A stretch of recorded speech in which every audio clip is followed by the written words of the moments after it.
Hello and welcome to Enquire to Choir. My name is Eva and I'm here to help you, fellow choir people. Welcome to the third video about choir warm-ups. In this one, as promised, we talk about the piano accompaniment you have to do for your warm-ups. I mentioned in one of the previous videos that it's highly recommended that you use a piano during your warm-ups just because it makes your choir a bit more unified while they're warm up.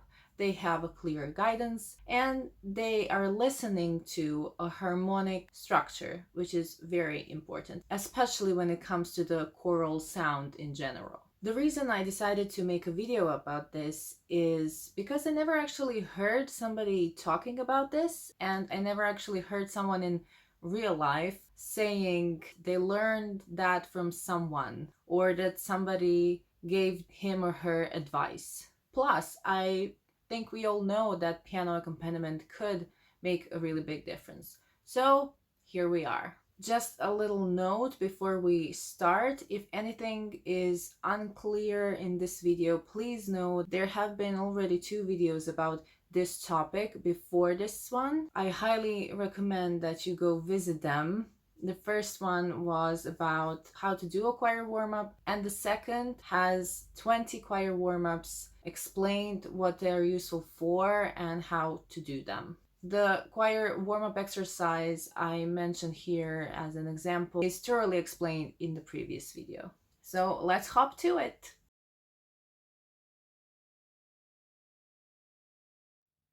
Okay, so what you actually have to do while you are playing piano as accompaniment for the choral warm-up is you take a warm-up exercise you decided to use at that moment. You know your choir's vocal range, so you start with the lowest tone and then you ascend, go upstairs, semitone by semitone, repeating the same vocal exercise up to the highest tone they can sing and back to the lowest tone where you began. So you essentially repeat an exercise in every key. If it's an exercise in a major key, which is the case mostly. And just a little disclaimer, I do think it's rather unfair to mostly do warm-ups in a major key when there is lots of music in minor key, but I digress. So if you start with an exercise in C major, then you repeat it in C sharp major, then you repeat it in D major, E flat major, or D sharp major, whatever is easier for you. So this is where this piano accompaniment becomes a bit of a struggle, because it's maybe not so hard to do something in one key, but when you have to do it in every key, it can become a problem. So that's why we need to talk about it. But your accompaniment has to be certain things and does not have to be certain things. So let's talk about that. What it has to be.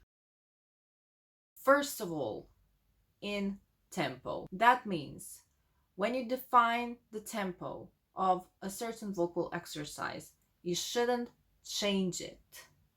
Okay? So that means you have to be well practiced in the accompaniment for you to be able to stay in tempo. So without rushing, without slowing down. So when you get to a key which is really uncomfortable for you, you shouldn't slow down, which means you have to be practiced. The only exception of this rule is when the actual vocal exercise is designed to make your choir practice rushing and slowing down, accelerando or ritardando. But otherwise, it should stay in tempo, and each vocal exercise has its tempo. And once you start a certain vocal exercise, it should stay in that tempo. It has to be clear. The whole choir warm-up should be clear, which makes your piano accompaniment an essential clarity here. It's better to go simple with the accompaniment than very complicated. They have to know when they're starting a new vocal exercise. They have to know the tempo. They have to hear when they switched to a semitone higher key. I'm putting that out there and we'll talk about it in a few minutes. It has to have momentum. It should be a very active part of the rehearsal because the warming up makes everything work better later on during the rehearsal. So your piano accompaniment has to bring that energy, if that makes sense. If you're slowing down and you're being really stale with your piano accompaniment, that can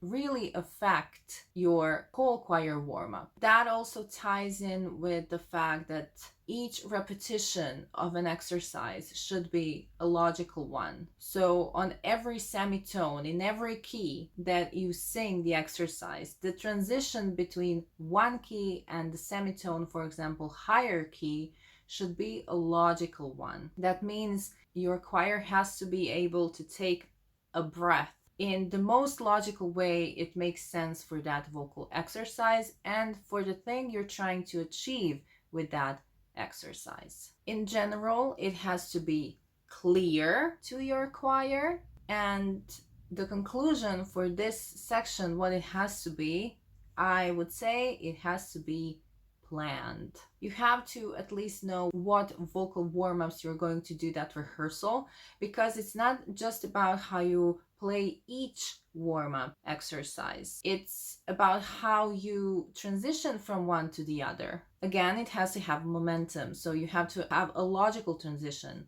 between two vocal exercises as well. That's easier to do if you have your choir warm-up planned. Of course, when you get more practice, when you get more experience, more rehearsals, you will be able to spontaneously do a choir warm-up better. And you have to be able to at least do something spontaneous when it comes to choir warm-ups. But I think it's better to be prepared, especially if your confidence about playing the piano accompaniment for choral warm-up is a bit lower. Now let's talk about what it doesn't have to be. First of all, it doesn't have to be fancy. Second of all, it doesn't have to be cool. Third, it doesn't have to be complicated. And my final thing in this category, it doesn't have to be approved by professional concert pianists worldwide. First of all, if you complicate it too much, they will not know the difference. Your choir will not know the difference. They don't care. They care about having a proper choral warm-up. If you're doing a very complicated Johann Sebastian Bach accompaniment and harmonization, that's excellent. But I'm just saying it doesn't have to be. And I would actually argue that if you're doing a very complicated accompaniment, you should be very careful. Really think about if that's beneficial. Sometimes when you hear a lot of complicated music when you're singing something, that takes a bit of your attention away. And if you're feeling a bit of an imposter syndrome because you're not a professional conductor or director or a pianist or an accompanist, please know the only people who have to approve your choir warm-up is your choir members, and they approve it by singing well to it. If they don't approve it, you will notice because they will not be able to do something really well. But it doesn't have to be fancy, cool, or professional. It doesn't. In conclusion, what it has to be clear, it has to be functional for your choir. For your choir, nobody else. Can you tell I'm really passionate about this topic? And I will now tell you why. I don't tend to talk about my professional experience when it comes to academics. I'm not a professionally trained choir director or conductor. I am a professionally trained pianist. I'm 32 years old and I've been playing the piano since I was 8. I went to elementary music school, music high school, and then the Academy of Music. I've done hundreds of concerts, I've done solo concerts, plus I work a lot as an accompanist to different instruments. So I'm used to the piano, I'm used to the prima vista, I'm used to the stay in tempo and keep momentum and keep it functional. Plus I'm very well practiced when it comes to my hands and fingers. I know piano as my soul. And you're probably thinking, why are you bragging? I'm not bragging. I'm just saying this to prove my point. When I started having to officially do a choral warm-up, I had problems with it. I was really lost. I mean, I know how to do it in theory, but to be practiced when it comes to this, that turned out to be, I mean, not a huge problem, but I really had to think about it and I had to practice it. I was so perplexed, like, come on, I've played Brahms sonatas for my degree. How can I be this confused when it comes to piano accompaniment? I'm not saying this to scare you. Stay with me. The problem is when we talk about choir warm-ups and accompaniment for it, most people think about it like an official piano piece, which you do and have the music sheet, and then you practice right hand and left hand, and then you combine, and then you take your time, then you learn it by heart. And while some of the elements are applicable to choral warm-ups, the truth is it's not a classical piano situation. It's more like a jazz piano situation. The feeling you get when you do a choir warm-up on a piano, it's more like a jazz improvisation. And think about it. You have a motif that is your vocal exercise, and you put it in different keys on the piano, and you do this. I mean, that's jazz. That's not classical music. So if you're having trouble with it, just be aware that you're not playing classical music. You're playing a jazz improvisation, which of course is very specific, but it's still a certain kind of jazz. Plus, when you play them, you're probably not able to look at the piano and follow your choir at the same time. You have to listen to your choir to figure out if they're doing everything okay. That makes you less able to be focused on the actual piano, and probably you're not able to watch your hands and fingers all of the time, which means you have to be practiced. Additionally, every vocal exercise is different. The structure of it is different. So to be able to do every vocal exercise in every key and then to combine the exercises in a certain order brings me to my next point. What your choir warm-up piano accompaniment has to have when it comes to the actual piano playing is, first of all, it has to have a clear melody of the warm-up. So you have to play it. It has to have a clear harmonic structure. That means that your exercise has chords, like in a guitar, you know? When you Google how to play a certain song, you get the chords, and then somebody who knows how to play the guitar plays the chords. That's what you do during playing choir warm-up. So a melody and a clear harmonic structure. It has to have a steady beat without rushing, without slowing down. They have to have the time to take a breath, but it has to be something that is in a repetitive manner. So every time they take a breath, they have to have the same amount of air, because the whole point of warm-ups and vocal drills is to make it as natural as possible and to make it spontaneous, to become more natural when it comes to singing. And what's very important, it has to have a transition, a clear transition from one key to the next. So when you travel a semitone higher, for example, you have to have a very clear ending of the previous key. You have to let them know they are in the next one. So before they start the exercise a semitone higher, they have to hear what that semitone key is. Okay, so how to do it? There are 4 ways: simple, moderate, advanced, and professional. Every one of them is completely fine. Don't let anybody tell you differently. The simple way, which does not mean easy, is to take a vocal exercise, take only the melody, and play it with both hands. You play the melody with your right hand and with your left hand at the same time. You can't see the piano. You're standing on my piano. So the simple way, Let's say a vocal drill we're talking about is. That was my right hand. And then I play it like that.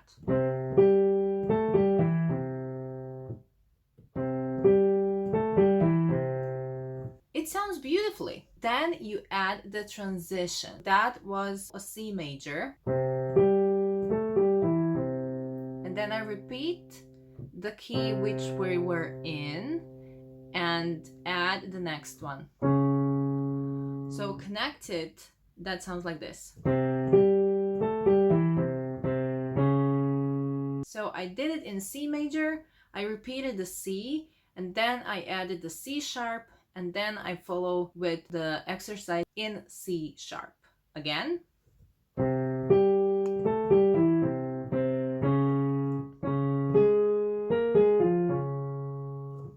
So, melody in both hands and add the transition.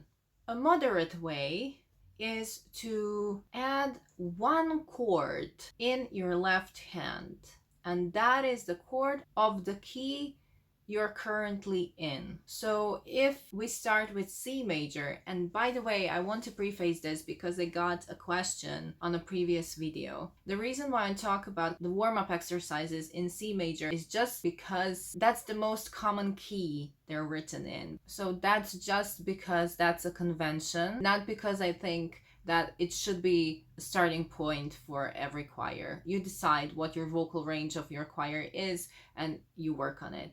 Okay, so you have a chord of the key your exercise is in. For a C major, the right hand plays the melody,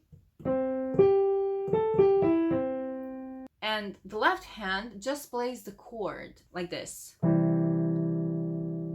And you connect it. It sounds great. Again. Then you have to add the transition, which means ending the previous key and anticipating the next key. For the left hand, that it has to change from the C major to the C sharp major. That sounds like this.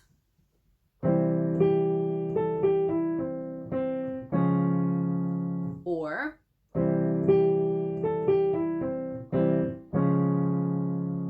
and with two keys,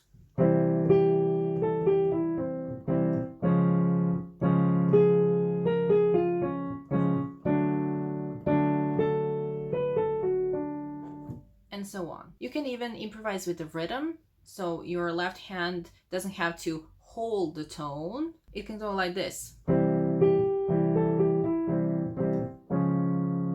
But it doesn't have to. It can hold. The advanced way of doing this is to add one more chord in your left hand, and that is the dominant chord. And now we're in a moment where I don't know if you know what that means. So, really quickly,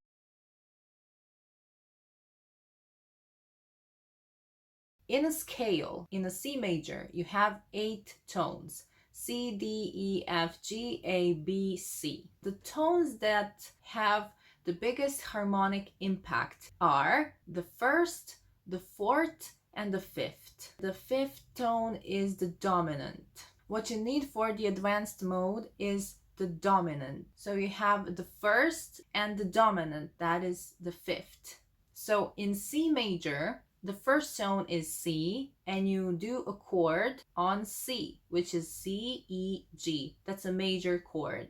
And the fifth tone is G, and you do a chord which is a major chord, so G, B, D. So this is a C major scale. The first tone is C. The chord is, the fifth tone is G, or an octave below, and the chord is G, B, D, which sounds like this. So we have this. That's something that is very useful for the advanced accompaniment. You can add to the harmonic structure. And now you can combine by holding the first, the fifth, and the first, like this.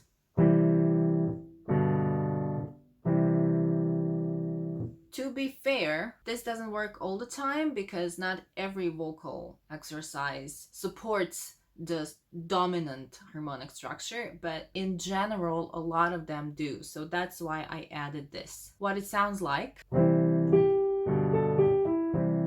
And then you have to add the transition. It sounds like this.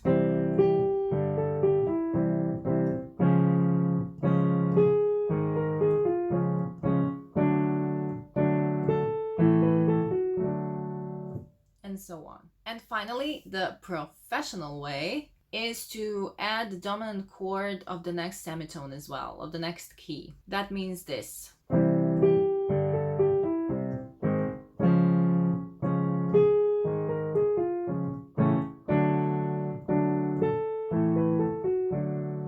For the transition, I transitioned with the dominant chord of the next key. In general, when it comes to the professional accompaniment, analyze the whole melodic line of each vocal exercise and give it a harmonic structure, which means you combine all the chords you can think of. And how to do this depends on every vocal exercise. And you have to analyze that, and you figure out what the chords are by your ear or somebody analyzing it for you, and then you add everything up and you improvise on it. And you repeat it a lot of times in every key. But Eva, this is so complicated. I will never be able to learn this. It's not true. How to practice this? There are 3 ways, because it's not just about the fingers. You have to practice your fingers, but you have to train your ear and your mind. When it comes to your fingers, okay, learn how to play the melodies with your fingers, every tone of them in every key. But what I would advise you to practice is this. You play the major chord in every key.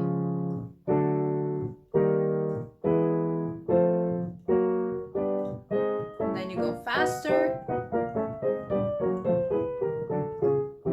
This is what you actually have to practice, because your hands have to get used to every position there is when it comes to every key. So C major, C sharp, D major, D sharp, E major, F major, F sharp major, or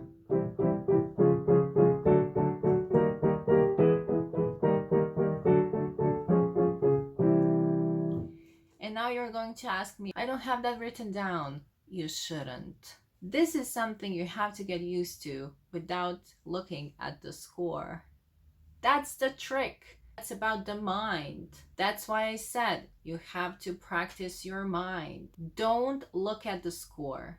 You have to force yourself to do this without looking at the score. What's the point of looking at the score all the time when you have to listen to your choir and watch what they're doing? You have to actually watch what they're doing with their mouths. Then you can practice chords like this.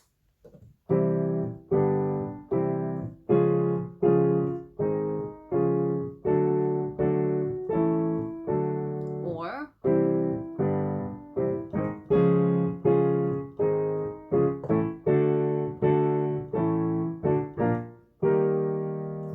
you have to have this in your mind. You have to make yourself feel the, oh my God, I don't have the scores, but I know this because I practiced my hands moving semitone by semitone, higher and lower without the scores. And finally, my favorite advice. For you to be able to analyze the harmonic structure of every vocal exercise, you have to train your ear. Most of the people will tell you you have to go to a music theory class and do a lot of training for you to be able to figure it out.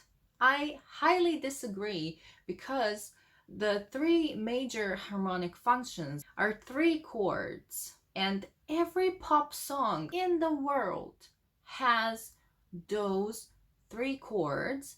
And actually, there are a lot of videos here on YouTube that make fun in a kind way of the fact that you could play so many songs with just 3 chords. So my first advice would be, go find out videos. But my biggest advice would be, Listen to the Ramones.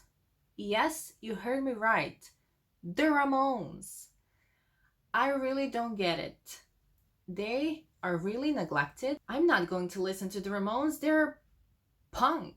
Yes, they are. They made the perfect thing for you to be able to learn about the harmonic structure because they cleaned the rock harmonic structure so much that they literally have 4 chords and they repeat every harmonic transition between each two of the chords so many times during one song that you suddenly get a perfect understanding of the chords. So take your time with the Ramones. I mean, their average song lasts for 2 minutes and it's so fun. If somebody comes to you and says, "Why are you listening to the Ramones all of a sudden?" and you say, "Well, I had to practice my harmonic structure ear," just try it and let me know if it was useful. Plus, I will tell you this, their melodies are so short and repetitive that you can be inspired to make your own new vocal drill and warm up because